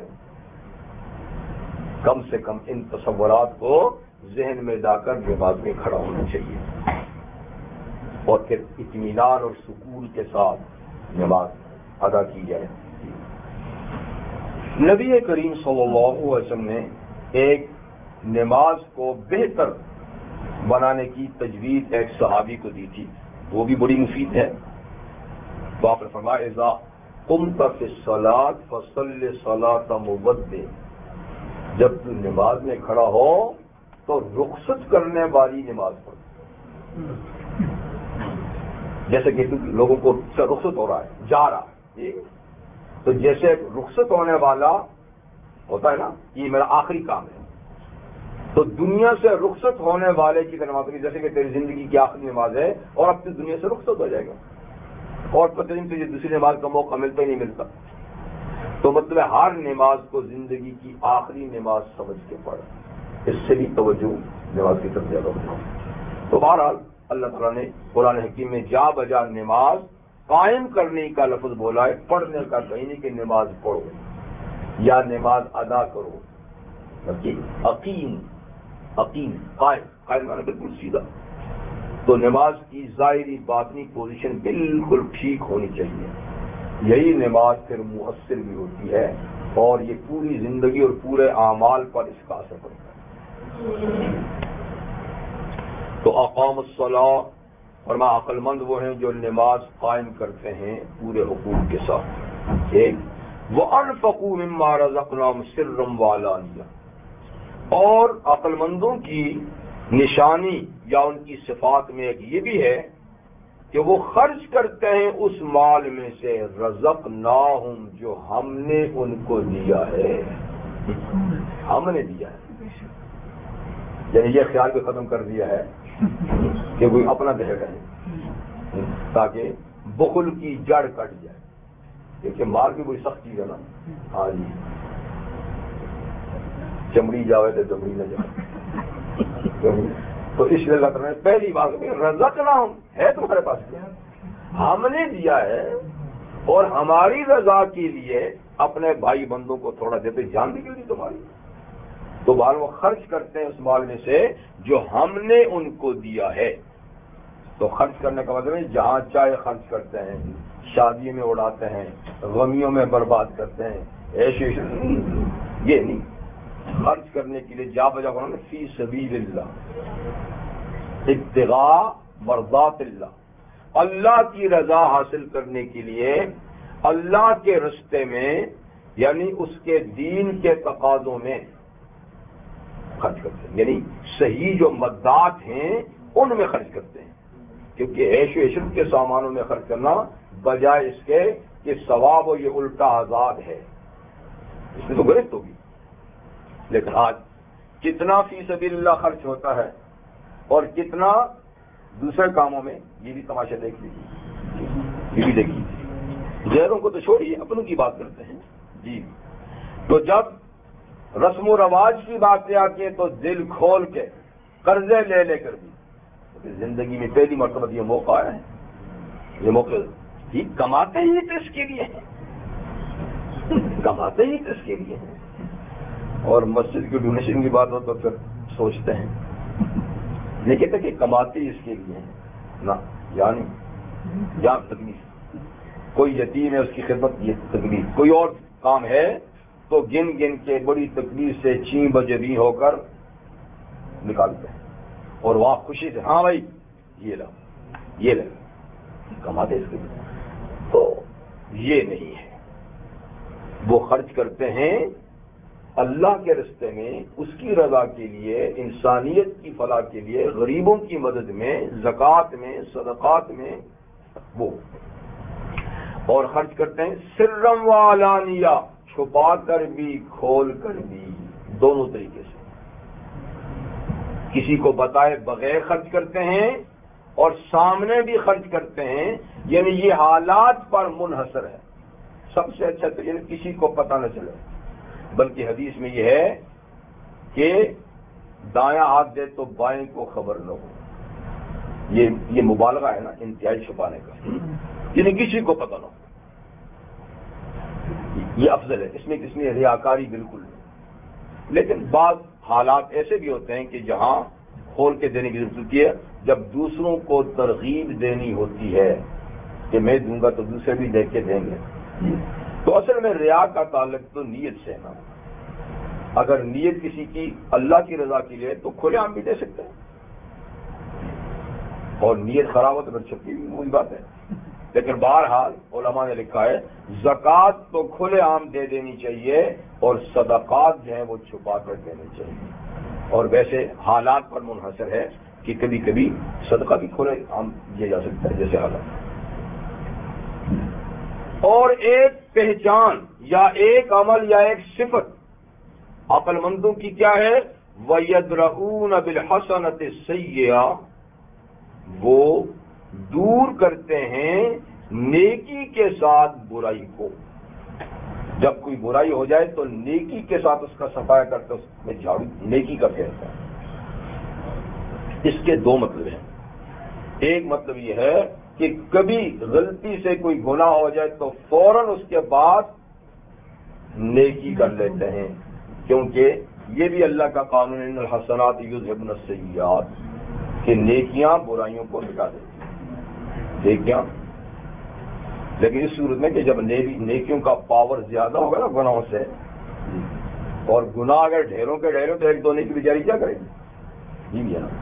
تو نیکیاں حد ابو ذر غفاری رضی اللہ عنہ نبی کریم نے فرمایا کہ ابو ذر اتبعل سیئۃ الحسنۃ تمحوہا، نیکی کی برائی کے پیچھے فوراً نیکی کر تاکہ اس کو مٹا دے. یعنی کوئی برا ہو جائے تو فوری طور پہ پیچھے سے نیکی لے آ تو اسی وقت اس کا صفایا کر دے گا، مٹ جائے گا. لیکن وہی میں نے کہا کہ جب پاور جس کا ہوگا تو ہوگا نا. اگر آگے ڈھیر لگا اور گناہ کا تو ایک دو نیکی تو نہیں ہے نا. یعنی وقتاً فوقتاً صفائی کرتے رہو. گناہ ہو جائے تو فوراً کوئی نیکی کر دی، فوراً کوئی نیکی کر دی تو معاملہ صاف ہوتا رہے گا. تو ایک مطلب یہ ہوا کہ اللہ کے وہ عقل مند بندے وہ ہیں کہ جب کبھی گناہ ہو تو فوراً اس کے پیچھے نیکی کر لیتے ہیں. نیکی میں ایک بڑی نیکی خود توبہ بھی ہے. اگر اور کسی نیکی کا آپ کے پاس وقت نہیں ہے، فرض کریں گناہ ہو گیا اور کسی نیکی کا بھی ٹائم نہیں ہے تو توبہ کے لیے ٹائم کی ضرورت نہیں. اور اصل فارمولہ گناہوں کے مٹانے کا تو ہے ہی توبہ ہے. اور توبہ ایسا زبردست فارمولہ ہے کہ اس کے سامنے تو کوئی گناہ ٹھہرتا بھی نہیں. باقی تو یہ پاور غیر پاور کی بات ہو جائے گی نا، لیکن خود توبہ اتنا پاورفل ہے کہ اس کے مقابلے میں تو کوئی گناہ رہتا ہی نہیں. تو اور کسی نیکی کا موقع نہیں ملتا تو توبہ کے لیے میں نے کہا دیر لگانے کی ضرورت نہیں. فوراً جو گناہ ہوا تو ایک دم سچی توبہ کر لو، ایک دم اس کا خاتمہ ہو جائے گا.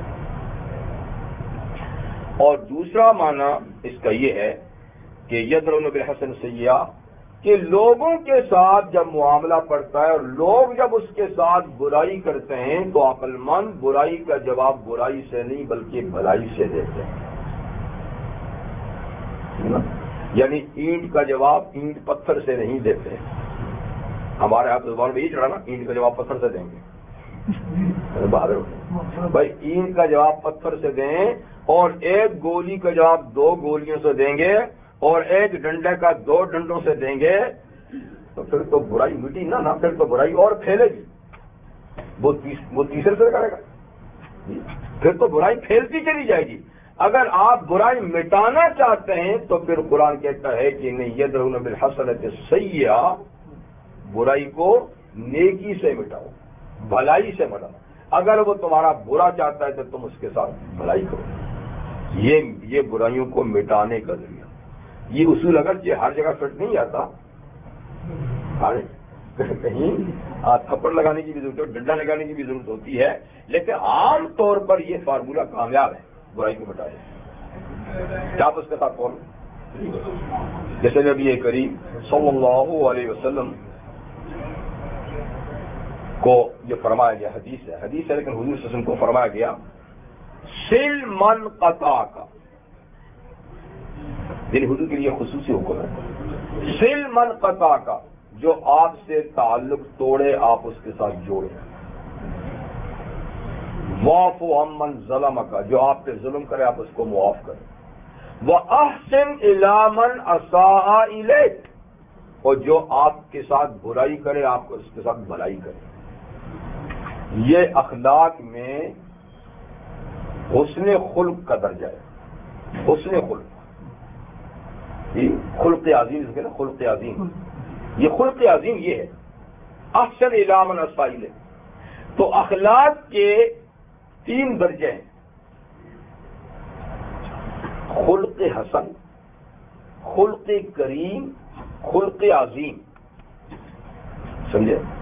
خلق حسن یہ ہے کہ کوئی آپ کے ساتھ برائی کرتا ہے تو اس سے بدلہ لے، یہ بھی اچھا اخلاق ہے. اور خود قرآن اور اسلام بھی اس کی آپ کی اجازت دیتا ہے، ان عاقبتم فعاقبوا بمثل ما عوقبتم به. اگر کوئی آپ کو سزا دیتا ہے، آپ کے ساتھ برائی کا برتاؤ کرتے ہیں، تو اتنی ہی برائی یعنی اس کا جواب آپ دے سکتے ہیں، اتنا ہی جتنا، کیونکہ زیادہ کی اگر آپ کی طرف سے جاتی ہے تو پورا بدلہ لینا شرعاً اس کی اجازت ہے، اور اس کا نام ہے خلق حسن. یہ بھی اچھا اخلاق ہے، زیادتی کرنی چاہیے خلق حسن. دوسرا خلق کریم، اس سے اوپر وہ یہ ہے کہ برائی کا بدلہ نہ لے، برائی کا بدلہ نہ لے، خاموش ہے. ٹھیک ہے نا؟ اور تیسرا یہ سب سے عالی اور اونچا کہ برائی کا بدلہ دیں بھلائی سے. برائی کا بدلہ برابر خلق حسن، برائی کا بدلہ معاف کرنا خلق کریم، اور برائی کا بدلہ اچھائی سے دینا خلق عظیم. کہتے ہیں اہل علم کہ خلق حسن کے مقام پہ حضرت موسیٰ علیہ السلام فائز تھے کہ وہ تھپڑ دریا تھپڑ سے دیتے، اور خلق کریم کے مقام پہ حضرت عیسیٰ علیہ السلام فائز تھے کہ بھائی چلو کسی نے برا کہ تو چھوڑو یار، معاف کرو. اور خلق عظیم کے مقام پہ نبی کریم فائز ہے کہ اچھائی سے اس کو برا دے، اس کا اچھائی سے بدلا دے. ٹھیک ہے نا؟ تو بہرحال یہ ہے یضرؤون بالحق، اس میں تینوں باتیں آ جاتی ہیں. بھلائی سے برائی کا بدلہ بھلائی سے دیں، نیکی سے دیں، تو اس سے وہ ختم ہو جائے گی. اور قرآن مجید میں دوسرے مقامات پر بھی اللہ تعالیٰ نے اس کا ذکر فرمایا ہے.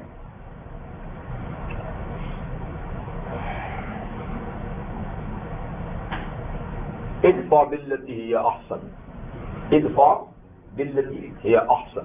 ایک آیت میں ادفع باللتی ہی احسن السیئہ، کہ اس طریقے پہ برائی کو مٹاؤ جو ایک اچھا طریقہ ہے جس سے برائیاں مٹتی ہیں. اور پھر فَإِذَا الَّذِي بَيْنَكَ وَبَيْنَهُ عَدَاوَةٌ كَأَنَّهُ وَلِيٌّ حَمِيمٌ. جب تم برائی کو اچھائی سے مٹاؤ گے تو جس سے تمہاری انبن ہے، دشمنی ہے، وہ تمہارے اس اخلاق کو دیکھ کر تمہارا جگری دوست بن جائے گا. كَأَنَّهُ وَلِيٌّ حَمِيمٌ، گرم دوست بن جائے گا تمہارے اخلاق کو دیکھ کر. اور یہ آپ کو میں بتایا تھا امام ابو حنیفہ رحمۃ اللہ علیہ کا قصہ کہ ایک شخص ان کی بڑی غیبت کرتا تھا، برائی کرتا تھا. انبیاء کی بھی لوگوں نے کی ہیں، اولیاء کی بھی کی ہیں، علماء کی بھی کی ہیں، محدثین کی کرتے رہتے ہیں، کرتا تھا تو پرواہ نہیں کرتے تھے. لیکن وہ بالکل حد سے ہی گزرتے. لوگ شکایت کرتے تھے کہ جناب یہ آپ کے پڑوس میں ہے اور یہ تو آپ کے پیچھے پڑا ہوا پڑا تو اپنی زبان سے کہہ رہا ہوں، مجھے میرا کیا ہے. بہرحال ایک دن کے امام صاحب بہت سے گفٹ لے کر، ہدیہ لے کر چلے گئے اس کے دروازے، بہت سا اچھا سامان چیزیں لے کر دروازے پتہ نہیں کون ہے آپ کے پڑوس میں. ابو حنیفہ ڈر گیا بیچارہ. آج تو شامت آ گئی تھا کہ میں تو عرصے سے ان کی آج تو یہ کھچائی کریں گے، اور کے وقت کے امام بھی ایسی بڑی ان کی شخصیت ہے اور پتہ چلا ہوگا آج تو خیر میری نہیں ہے. بارہ بہت ڈرتا دروازے پہ آ گیا. آیا لیکن امام صاحب نے خلق عظیم کا مظاہرہ کرتے ہوئے کہ یہ میں گفٹ لایا ہوں آپ کے لیے. تھپڑ میرا ڈنڈا نہیں لایا، گفٹ لایا. کام لگا کہ یہ کیا تماشا. نہیں بھائی پریشان ہوں، آپ نے مجھ پہ بڑے احسانات کیے ہیں، میں آپ کا شکر ادا کرنے سے قاصر ہوں، اور یہ جو کچھ لایا ہوں ہدیہ یہ آپ کے احسانات کی مکافات اور بدلہ نہیں، آپ کے تو بڑے ہی احسان ہیں. اتنی تقریر شروع کر دی کو حیران ہو گیا کون سے میں نے اس احسان کر دیا. تو کہا نہیں یہ قبول کر کے پڑا.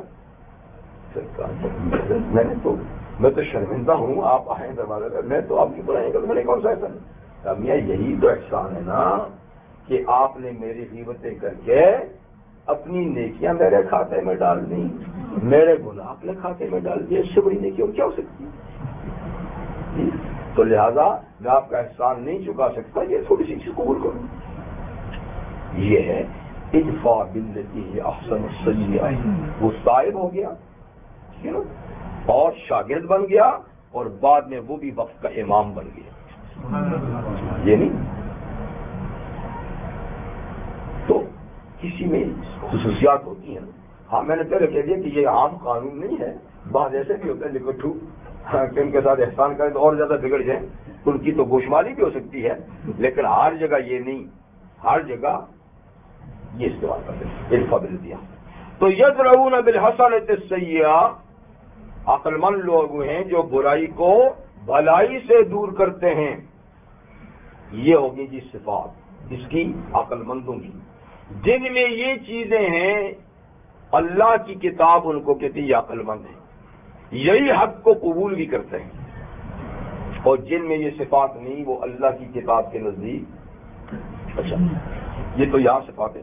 اور سورہ آل عمران میں بھی اللہ تعالیٰ نے کچھ عقل مندوں کی صفات بیان کی، آخر رکوع میں ان فی خلق السماوات والارض واختلاف اللیل والنہار لآیات لأولی الالباب، کہ زمین آسمان کے پیدا کرنے میں، دن رات کی گردش میں عقل مندوں کے لیے اللہ کی معرفت کی بڑی نشانیاں ہیں۔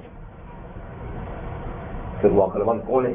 الذین یذکرون اللہ قیاما وقعودا وعلی جنوبہم وَيَتَفَكَّرُونَ فِي خَلْقِ السَّمَاوَاتِ وَالْأَرْضِ رَبَّنَا مَا خَلَقْتَ هَذَا بَاطِلًا، یہ وہاں یہ پہچان کریں کہ عقل مند وہ ہیں جو ہر حالت میں اللہ کو یاد کرتے ہیں، کھڑے بھی، بیٹھے بھی، لیٹے بھی، اور دوسرا یہ کہ وہ زمین و آسمان کی تخلیق میں اللہ کی معرفت کے لیے غور کرتے ہیں، ہر چیز کو دیکھ کر اللہ کی صنعت، قدرت، کاریگری سے اس کو پہچاننے کی کوشش کرتے ہیں، اور دیکھ دیکھ کے چیزوں کو کہتے ہیں ربنا ما خلقت هذا باطلا، یا اللہ یہ چیزیں بیکار تو نہیں بنائی، ہمیں سمجھانے کے لیے بنائی، سورج ہے، چاند ہے، رات ہے، دن ہے، آسمان ہے، یہ ہمیں سمجھانے کے لیے بتائیے، بیکار نہیں بتائیے، اور پھر بھی ہم نالائق ان چیزوں کو دیکھ کے تجھے نہ سمجھ سکیں اور جہنم کا ایندھن بنے تو فقنا عذاب النار، اے اللہ ہمیں عذاب نار سے بچائیے، کہ اتنی چیزیں دیکھ کے بھی آپ کو نہ پہچانے، آپ کا حق نہ پہچانے، تو ہم تو جہنم کے مستحق ہیں، تو ہم پھر بھی آپ کی پہچان کا حق نہیں ادا کر سکتے، لہذا ہمیں جہنم سے بچیں۔ تو دیکھا وہاں عقل مندوں کی پہچان کیا ہے؟ جو صبح و شام اٹھتے بیٹھتے چلتے پھرتے اللہ کو یاد کرتے ہیں۔ تو یہ ہے قرآن مجید کے ہاں عقل مندی کا معیار، اور اس کا نام ہے عقل معاد، عقل جو آگے کو سوچتی ہے، جو مستقل فائدے کو سوچتی ہے، وہ چند روزہ فائدے پہ توجہ نہیں دیتی۔ تو کتنی ہوگی آپ؟ یوفون بعہد اللہ ولا ینقضون المیثاق، یصلون ما امر اللہ ان یصل، یخشون ربهم، یخافون سوء الحساب، صبر ابتغاء وجہ ربهم، اقاموا الصلاۃ، انفقوا مما رزقناهم سرا وعلانیہ، یدرؤون بالحسنۃ السیئہ، یہ 7-8 چیزیں ہوں گی۔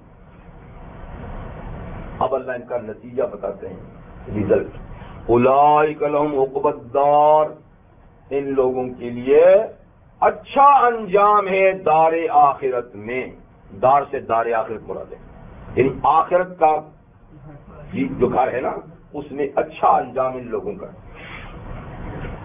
اور وہ عقبت دار کیا تھا؟ اگلی آیت میں اس کی تفصیل، عقبت دار جو ان کے لیے وہ کیا ہے، آخرت کا اچھا انجام ان کے لیے کیا ہے؟ جنات عدن، وہ ہمیشہ ہمیشہ والے باغات ہیں جن میں یہ بسیرا کریں گے۔ عدن ان باغات کو کہتے ہیں جن کی بہار پہ کبھی خزاں نہ آئے، اور جن کی بہار ہمیشہ پربہار رہے اور اس میں ترقی ہوتی رہے، اضافہ۔ اور وہ باغات کہ جو صرف کھیتوں اور درختوں پر مشتمل ہی نہ ہوں، بلکہ محلات بھی ان کے اندر ہی بنے ہوئے ہوں اور صبح و شام باغ کی تفریح حاصل ہوتی رہو. یعنی جیسے دنیا میں باغ ہوتا نا کہ باغ کہیں ہے اور گھر کہیں ہے, تو شاید کبھی کوئی باغ میں جا کر گھومنے پھرنے کے لیے دیکھنے کے لیے نہیں. یہ جنات و عدن, یہ باغ بھی ہیں, یہی بسیرا بھی نہیں ہوگا, ان کے محلات بھی ان باغوں کے اندر ہوں گے. یدخلونہا, یہ لوگ اس میں داخل ہوں گے, اور یہی داخل نہیں ہوں گے وَمَنْ صَلَحَ مِنْ آبَائِهِمْ وَأَزْوَاجِهِمْ وَذُرِّيَّاتِهِمْ, اور وہ بھی ان کے ساتھ داخل ہوں گے جنہوں نے نیک رستہ اپنایا ان کے باپوں, ان کی بیویوں اور ان کی اولادوں میں سے. اگر ان جنتیوں کے, ان اعمال والوں کے باپ ہیں وہ بھی نیک تھے لیکن ان تک نیکی میں نہیں پہنچے, بیویاں ہیں مومنہ تھیں لیکن ان تک نیکی میں نہیں پہنچی, اولاد ہے مومن تھے لیکن ان تک نیکی میں نہیں پہنچے, تو یہ جنت میں جا کے اللہ تعالیٰ سے پوچھیں گے یا اللہ ہمارے ماں باپ بیویاں بچے وہ کہاں ہیں, تھے تو مومن چھوڑ گئے. تو اللہ تعالیٰ فرمائیں گے وہ ہیں تو جنت میں لیکن ان کے لیول نیچے ہیں. تو ظاہر بات افسردہ تو ہوں گے اور دل تو چاہے گا نا, بس اب کیا تم اپنے پاس رکھنا, کیا تو کچھ نہیں سکتے لیکن دل کی تو آپ جانتے ہیں. تو اللہ ان کا لیول بڑھا دیں گے, اس کا نہیں گھٹائیں گے کہ چل تو بھی نیچے چلا جا. نہیں, جنت میں لیول نیچے نہیں آتے, اوپر جاتے ہیں. اچھا تو چاہتے اوپر آ جائے گا, چاہتا تو ان کا لیول بھی بڑھا دیں گے. ٹھیک ہے, یہ بات ہے. تو کتنی بڑی خوبی کی بات ہے کہ مومن عزیز و اقارب جو ہے نا, ماں باپ بیویاں بچے, وہ بھی ان جنتیوں کے قریب کر دیے جائیں گے, ان کو اللہ تعالیٰ بڑھا دیں گے, ان کریں گے. سورہ طور میں بھی اللہ تعالیٰ اس کو فرماتے نا والذین آمنوا واتبعتہم ذریتہم بایمان الحقنا بہم ذریتہم وما علتنا من عملہم من شیء. وہ لوگ جو ایمان لائے اور ان کی اولاد بھی پیچھے ان کے تابع رہی ایمان میں, تو ہم ملا دیں گے جنت میں ان کے ساتھ ان کی اولاد کو, اور ان کے عمل میں کچھ گھٹائیں گے بھی نہیں کہ تم تھوڑا سا ادھر ڈالو. ان کی جنت اپنی جگہ میں ان کا بڑھا دیں گے اپنے فضل سے, لیکن ادھر سے ہم کچھ کمی نہیں کریں گے. والملائکۃ یدخلون علیہم من کل باب, اور فرشتے داخل ہوا کریں گے ان جنتیوں پر ہر گیٹ سے, دروازے سے, خیریت پوچھنے کے لیے, سلام مبارکباد دینے کے لیے فرشتے آئیں گے. لیکن یہ نہیں کہ بے دھڑک آ جائیں گے, اللہ کے حکم سے, جب اللہ کا حکم ہو.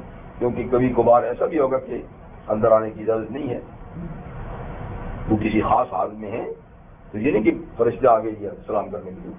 تو مطلب کہ وہ بھی آداب ہوں گے, اور آداب کی رعایت کرتے ہوئے ان کے جو فارغ اوقات ہوں گے تو ان میں اللہ کی اجازت سے فرشتے ان کے پاس آئیں گے. آ کر کیا کہیں گے, سلام علیکم بما صبرتم, مبارک ہو تم کو. دیکھنا, سلام دنیا میں تو دعا ہے, جنت میں مبارکبادی. یہاں جب سلام کرتے نا السلام علیکم, یہ دعا دیتے ہیں تم سلامت رہو, اللہ کی طرف سے تم پہ سلامتی ہو. ٹھیک ہے, لیکن جنت تو ہے ہی دار السلام ہے, جنت تو دار السلام ہے, سلامتی کیا ہے. تو وہاں یہ نہیں کہ تم سلامت رہو, وہاں کہیں گے تمہیں مبارک ہو. تو سلام علیکم, تم پہ سلامتی ہو, تمہیں مبارک ہو یہاں آنا. اور آئے کیسے, بما صبر تم, بس اب اس کے جو تم نے دنیا میں صبر کیا. جی, صبر کیا اور نماز کے لیے گئے, گرمی تھی صبر کیا اور روزہ رکھا, ٹھیک ہے, اور صبر کیا حج عمرے کے لیے گئے. سارے کام صبر ہی سے ہوتے ہیں. جی, پیسے سے صبر کرنا, وقت سے صبر کرنا, اور تکالیف پہ. تو جو تم نے دنیا میں صبر کیا اعمال پر, تو اس کے سبب تم پہ مبارک ہو. فنعم عقبی الدار, کتنا اچھا ہے انجام تمہاری آخرت کا, تمہاری دار آخرت کا انجام کتنا ہی اچھا ہے. دیکھو, یہ ہوئے وہ حضرات کہ جنہوں نے حق کو جانا اور مانا، یہ ہیں بینا آنکھوں والے، جنہوں نے حق کو نہ جانا نہ مانا وہ ہیں اندھے، اور ان کو قیامت کے دن بھی اندھا کر کے اللہ اٹھائے گا، ان کو اندھا کر کے اٹھائے گا۔ نحشر یوم القیامت اعمی، جو دنیا میں ہماری کتاب سے ہماری نشانیوں سے اندھے رہے، نحشر یوم القیامت اعمی، اب قیامت کے دن بھی ان کو اندھا کر کے اٹھائیں گے۔ جب اندھا کر کے اٹھائیں گے تو وہ کہیں گے رب لم حشرتنی اعمی وکنت بصیرا، اے اللہ میں تو دنیا میں آنکھیں لے کر آیا تھا، مجھے آپ نے اندھا کیوں اٹھا لیا؟ میری نیند تو ٹھیک تھی جب میں مرا تھا۔ جی تو اللہ تعالیٰ فرمائیں گے کذالک اتتک آیاتی فنسیتها وکذالک اليوم تنسی، یہ ایسا ہے کہ دنیا میں میری کروڑہا نشانیاں آئی تھیں، زمین و آسمان کی بے شمار نشانیاں میری مارفت میں تھیں، اور تو نے ایک پہ بھی توجہ نہیں دی مجھے پہچاننے کے لیے، ایک پہ بھی، تو تو نے وہاں مجھے بلایا، آج میں نے تجھے بلایا، جس بیرائی سے تو نے کام نہیں دیا، ٹھیک ہے نا؟ اچھا جی، اب ترغیب کے بعد ترغیب کے بعد ترغیب، یعنی جہنمی لوگ، مجرم لوگ، ان کی کیا صفات ہیں؟ ظاہر بات ان کی وہی صفات ہیں ان کی اوپر والوں کی نہیں ہیں۔ والذین ينقضون عہد اللہ من بعد میثاقہ، اور وہ لوگ جو توڑتے ہیں اللہ کا عہد و پیمان پکا کرنے کے بعد، جیسے ازل میں پکا کیا اور پھر دنیا کے توڑ دیا۔ اس کے علاوہ اور جتنے اللہ تعالیٰ کے عہد و پیمان ہیں قرآن حکیم میں، احادیث میں، دوسری کتابوں میں، ان کو وہ توڑتے ہیں۔ وَيَقْطَعُونَ مَا أَمَرَ اللَّهُ بِهِ أَن يُوصَلَ، اور ان چیزوں کو بھی وہ توڑتے ہیں، کاٹتے ہیں جن کے ملانے کا اللہ نے حکم دیا ہے۔ ایمان ہے تو نماز نہیں، نماز ہے تو زکوٰۃ نہیں، نیکی ہے تو بدی چل رہی ہے، فلاں ہے، فلاں ہے، فلاں فلاں۔ یہ تو مومنوں کا حال ہے نا، اور غیر مومن کا یہ کہ کچھ بھی نہیں، اس طرح رشتہ داری کے تعلقات باقی سب، تو جن چیزوں کے ملانے کا حکم دیا اس کو کاٹتے ہیں، اللہ سے بندوں سے کی عہد و پیمان کو توڑتے ہیں۔ وَيُفْسِدُونَ فِي الْأَرْضِ، مختصر یہ کہ زمین میں فساد مچاتے ہیں، اس لیے کہ ایمان اور اعمال صالحہ یہ اصلاحی پروگرام ہے زمین کا، اور کفر، شرک اور معصیت یہ فساد ہے، یہ فساد ہے۔ آج الٹی گنگا نہیں بہ رہی جی، جو فسادی ہیں وہ مصلحین کو فسادی کہتے ہیں، الٹی گنگا نا کہتا الٹا چور کوتوال کو ڈالتے جی، آج اللہ کا نام لیں مجرم ہیں۔ رقیبوں نے رپورٹ لکھوائی ہے جا جا کے تھانے میں کہ اکبر نام لیتا ہے خدا کا اس زمانے میں، اللہ کا نام لینا جرم ہو گیا، کر لیں کتنا کریں گے۔ یفسدون فی الارض، زمین میں فساد مچاتے ہیں۔ امام بیضاوی رحمۃ اللہ علیہ لکھتے ہیں کہ فساد کے مقابلے میں ہے صلاح، صلاح کے مقابلے میں فساد، یہ دو لفظ آپ نے اپوزٹ ہے، ٹھیک ہے جی۔ صلاح کا معنی ہے درست ہونا، ہر چیز کا اعتدال میں ہونا، جیسی ہونی چاہیے ایسا ہونا، یہ صلاح جی، اور اس طرح ہی رکھنا اس کا نام ہے اصلاح، اور ہر چیز کو اپنے مقام سے ادھر ادھر کرنا یہ ہے فساد۔ تو مار پیٹ کی فساد نہیں ہے، بلکہ جیسا نظام اللہ نے قائم کیا ہے نا اس نظام میں رد و بدل کرنا یہ ہے فساد۔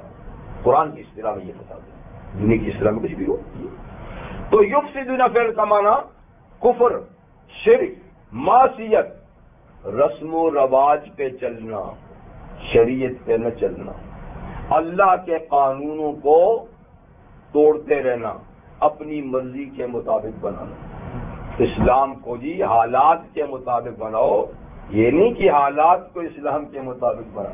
یہ مسلمان کہتا ہے، کافر نہیں کہتا جی، کہ کوشش کرو کہ اسلام حالات کے مطابق ہو جائے۔ چل کاٹ چھانٹ کر کے اس کو سیدھا کرو، یہ بہت پھیلا ہوا ہے تو حالات کے مطابق۔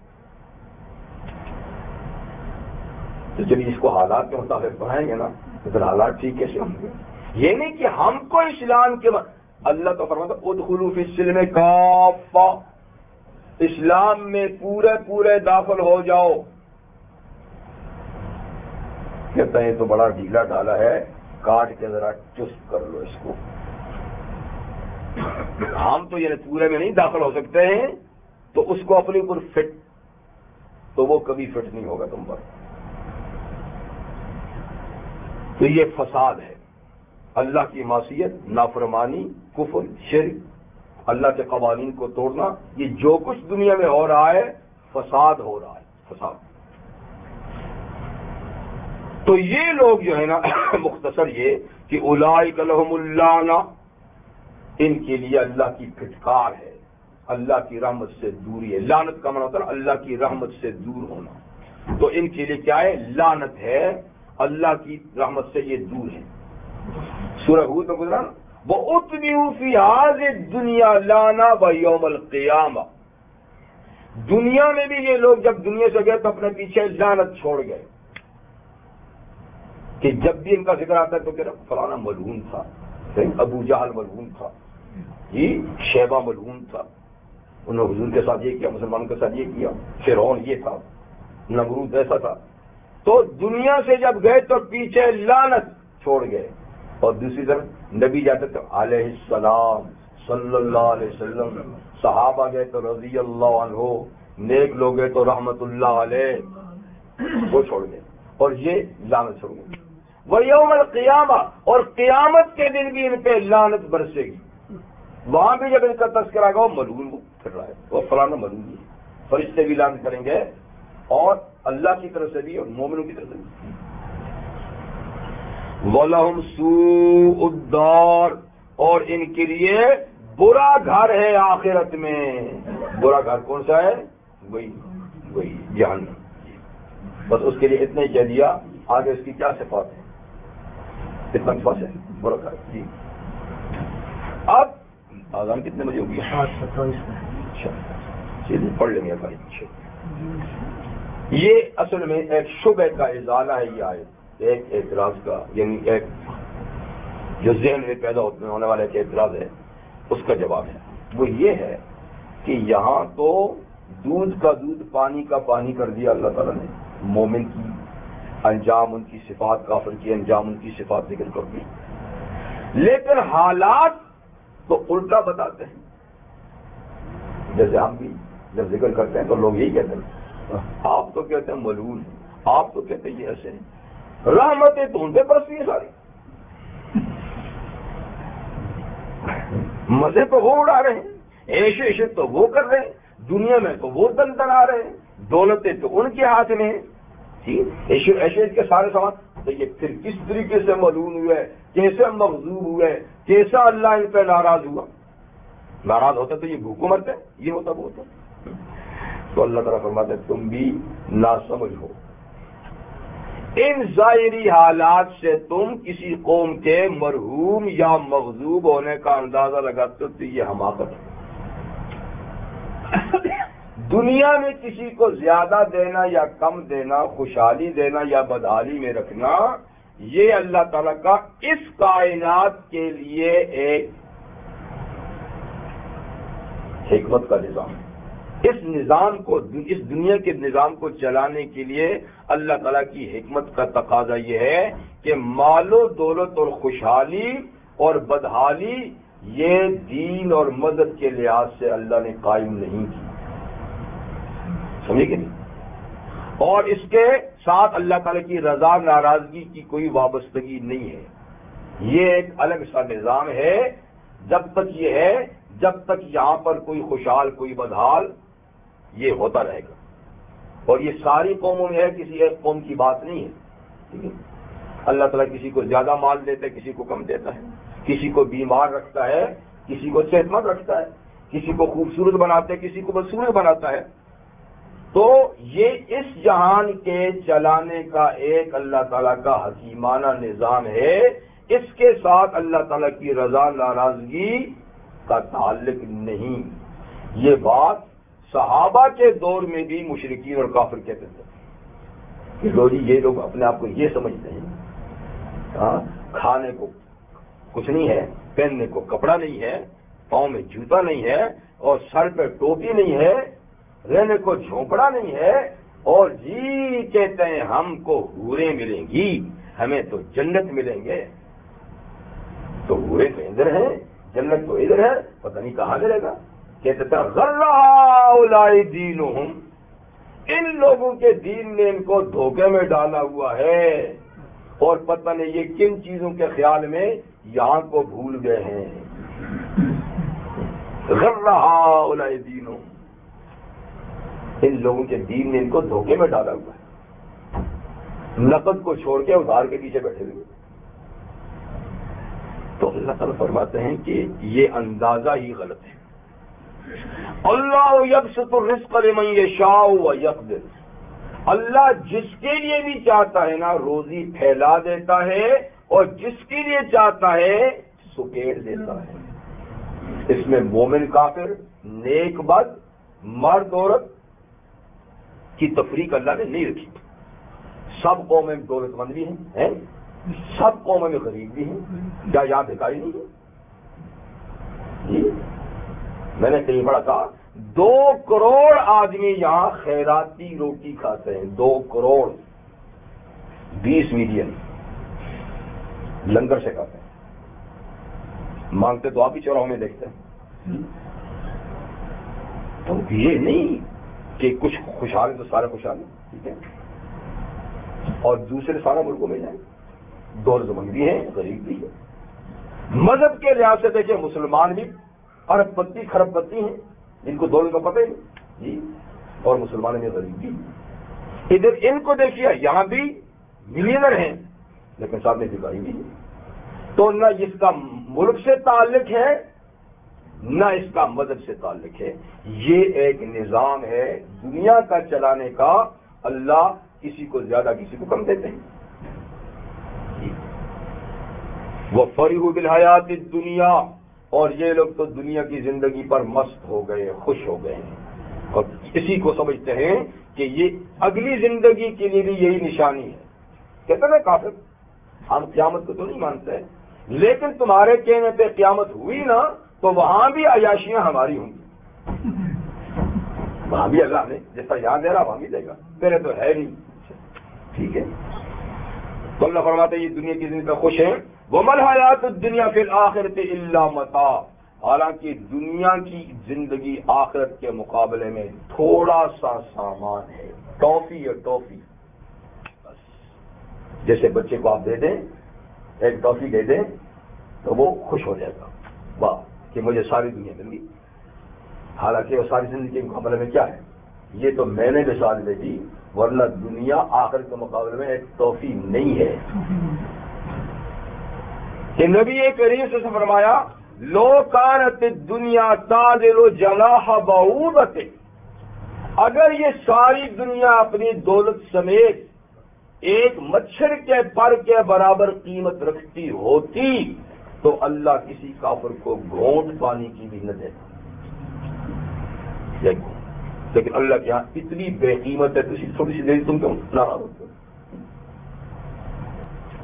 اور مسلم شریف کی حدیث میں حضور نے فرمایا اگر تم سمندر میں انگلی ڈالو اور اس کو نکالو تو جتنا پانی سمندر کا انگلی کے ساتھ آئے گا دنیا اس سے بھی زیادہ بے قیمت اللہ کے لیے. جتنا پانی اس کا آیا ہے نا صرف کچھ بھی ہوا نا یہ اتنی بھی نہیں. تو جو چیز اتنی بے قیمت ہے اگر وہ کسی کو کچھ دنوں کے لیے مل گئی ہے تو بھائی اس کے اوپر رال ٹپکانے کی کیا ضرورت ہے؟